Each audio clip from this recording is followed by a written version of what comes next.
And there's pretty decent entertainment at Twickenham as well. Goody, you were there? It was all right. Andrew, tell me, did you have England down in your match point prediction? I'm just asking, not that I've looked at the leagues, but I know that I'm second in the Guinness League, but I haven't looked at it. Did you have England down to beat South Africa? I'm just asking. Well, I'll be honest, my match point predictor started really badly and didn't get much better. I forgot to do the first two games. I'm in the corporate hospitality. I'm like, oh yeah, Scotland playing Japan. Oh, I haven't done my match point predictor. That's generally what I thought in the middle of hospitality. So I missed the first two games. Uruguay? Missed that one as well. Oh, okay. So nil point. And then I'll be honest, boys. I had South Africa by 8 in my match point predictor. So I apologise to all the England fans. I was in the corporate hospitality doing Q&As, basically telling Fafta clerk how many are England going to smash South Africa by. Didn't believe a word of what I was saying myself. But I did it for the fans. Andrew. Yeah, I did it for the fans, did it for the cheers. I generally thought, listen, and you look at the game, and it was a classic tale of two halves, wasn't it? In terms of how England played. First half, we played with an unbelievable energy. They put width on the ball. We put the South Africans under pressure. It was, Henry Slade, phenomenal. That is a game that he's really stood up. And I've always thought Henry Slade's class. Since I played against him when he was about 12 for Exeter, he played 10 against me when I was at Wasps. And that day I was like, he is a silky, classy operator. Yeah. When you get in the England fold, he's always been this player that he's played a lot and he's a really good player. But because of Ford and Farrell, he's never, in my opinion, been able to express himself perhaps as much as he wanted. He really had to step up on Saturday with obviously Marcus Smith at 10, no Farrell, no Ford, and then Manu Tuolangi goes off after 5 minutes, my old hamstring. And he was unbelievable. The long ball out to Freddie Stewart, obviously a set play that they'd looked at. They'd shown Marcus Smith out the back, and he puts a flat ball across to beat the winger into the space. Absolute class.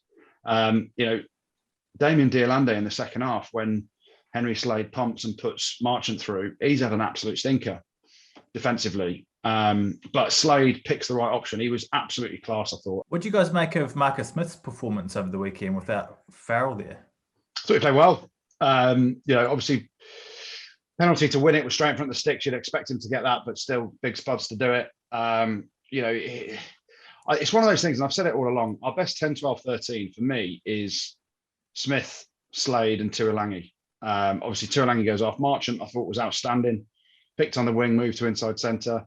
Big call to pick him, though, wasn't it? I did not even have him even in the match day 23.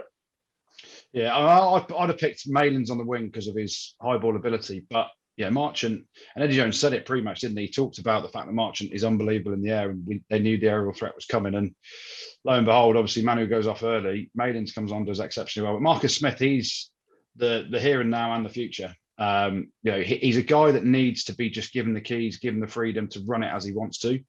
The energy we played with in that first half was exactly what was needed, and the width that we put on it, the accuracy we had was great. But then the second half, we're under the cosh, aren't we?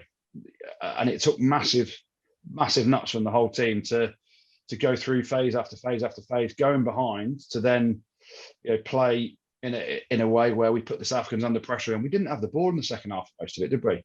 Like, it was literally a concession of penalties and then kicks, and then we had to find it from within ourselves to go and win it. We had a bit of magic by Slade at the line to put Marchant through for Rafi Quirk's try. But you watch that last 5 minutes, and Marcus Smith had a massive part in spraying the ball around, picking the right options, getting England back on the front foot to win the 2 penalties. And then his footwork, and what was Franz Slane doing? Just going in for the old knee drop. Well, I think he's looking at him. I don't want to profile him, Andrew, in the same profile as yourself, but there were visions when he was chasing back for the try of you in the billboards playing for Newcastle with the cigarette and a pint in your hand. There was like a similar comparable when I was looking at that, which I did enjoy, obviously, because I'm England till I die. But I mean, he's done very well, Franz Stein, hasn't he? But rugby, as we know, is about younger players coming through, and the young lads for England, my goodness me. Goody, what you were talking about with your best 10, 12, 13, where does that leave Farrell in the whole scheme of things? I knew it. Why are you being horrible? Why are you being horrible? Why are you being horrible? I mean, it's a massive dilemma, isn't it? Let's be honest. there's an elephant in the room around Owen Farrell. He makes him captain, and I get the whole leadership thing.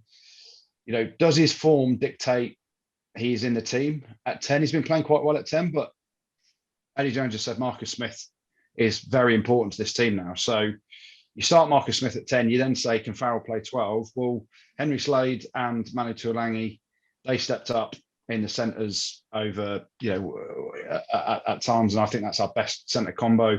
Obviously, Manu went off, Marchant comes into the centre, and we looked like a different team, didn't we? I think the big question is around the captaincy. So if you think he's the only man to be captain, then he's got to put him in the team. But the bottom line is already his injury, he's got to have an operation, so he's out for 10 or 12 weeks, which might take out the first couple of weeks of the Six Nations anyway, where we play Scotland first and then Italy second. So 5 points, 5 points. And then maybe... Oh, yeah. Personally, I just think he's probably in the squad, but on the bench for me. That's the way I'd look at it.